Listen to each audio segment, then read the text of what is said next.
Estábamos viendo la circulación arterial. Aquí nos quedamos en el sistema hipotálamo hipoficiario, porta hipotálamo hipoficiario. Estos van a ser los vasos por donde las hormonas que vienen del hipotálamo van a llegar a la adenohipófisis o la pituitaria posterior. Si van a ser hormonas que llegan a la pituitaria posterior, van a ser hormonas que son producidas en el hipotálamo y se van a almacenar en la pituitaria posterior. Si van a ser hormonas que van a llegar a la adenohipófisis, a la pituitaria anterior, entonces van a ser hormonas que se producen en el hipotálamo y van a estimular a la pituitaria anterior a que produzca otras hormonas. Por ejemplo, la hormona liberadora de las gonadotropinas es producida en el hipotálamo y va a estimular a la pituitaria anterior a que produzca las gonadotropinas. Pero, por ejemplo, la hormona antidiurética es producida en el hipotálamo, aquí a través de los vasos va a llegar a la pituitaria posterior y ahí se va a almacenar, y cuando hay estimulación para que se libere la hormona antidiurética, se va a liberar la hormona antidiurética que está almacenada en la pituitaria posterior, pero no es que se haya producido en la pituitaria posterior, sino que aquí se almacenó y fue producida en el hipotálamo. Aquí tenemos parte de la arteria basilar, esta es la descendente posterior. Aquí se está comunicando con la arteria cerebral media a través de la comunicante posterior. Esta es la carótida interna que está cortada. Estas son las arterias cerebrales anteriores y esta es la comunicante anterior. Aquí vemos cómo el quiasma óptico está en cierta proximidad con las arterias cerebrales anteriores. Entonces, por ejemplo, si hay un aneurisma de la arteria cerebral anterior o de la comunicante anterior, ese aneurisma puede comprimir al quiasma óptico y el paciente va a tener sintomatología, por ejemplo, de himenopsia bitemporal, en donde pierden la vista lateral. Entonces ven como si estuvieran viendo a través de un tubo porque no tienen la vista lateral.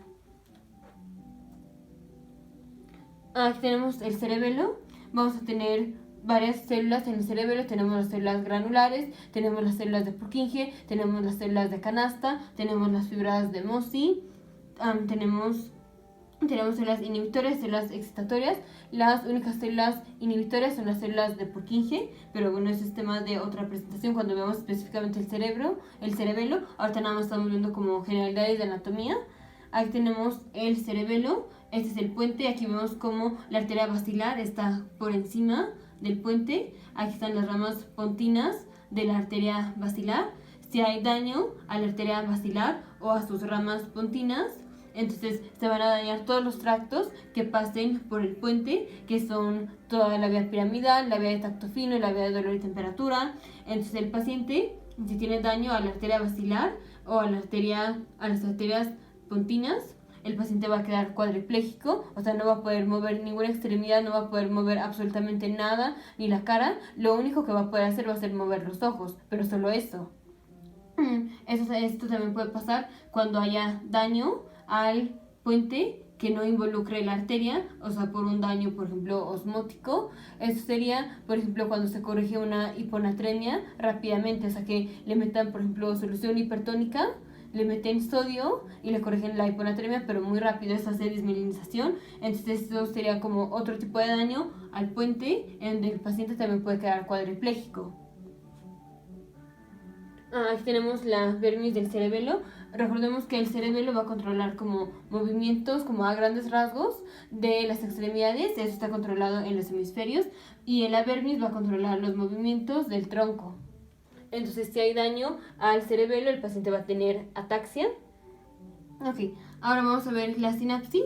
Decimos, la sinapsis no es como la pintan, porque siempre ponen, por ejemplo, una célula o una neurona, y hasta acá ponen la otra neurona, y entre las dos ponen el neurotransmisor. Las dibujan con un gran espacio entre las dos. La sinapsis no es así. La sinapsis es, aquí tenemos una célula o una neurona, aquí tenemos la otra célula, y aquí está la sinapsis. Aquí vemos como esta célula le está librando los neurotransmisores aquí en donde están las flechas a esta otra neurona, a esta otra célula, y están súper pegadas. O sea, aquí está la membrana de una y aquí está la membrana de otra, están súper pegadas, no es que estén así espaciadas. Por eso decimos la sinapsis no es como la pintan, están súper proximadas una célula con la otra.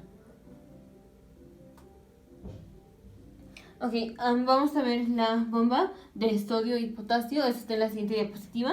Pero esta diapositiva es para ver que los canales de potasio tampoco son como los pintan. O sea, siempre que hablamos de un canal, nos imaginamos como un poro, como si fuera una caja de Kleenex, como si fuera un tubo así, muy simple. Pero no es así de simple. Tenemos toda esta macroestructura, toda esta macromolécula. Y esto sería el ion de potasio que está pasando del espacio intracelular al espacio extracelular cuando la célula se repolariza. O si está moviendo la bomba de sodio y potasio, se va a pasar del espacio extracelular al espacio intracelular. Pero los canales tanto de potasio como de sodio o de calcio o cualquier otro canal es una molécula así, una molécula súper compleja. Vamos a continuar en el siguiente video con el potencial de acción.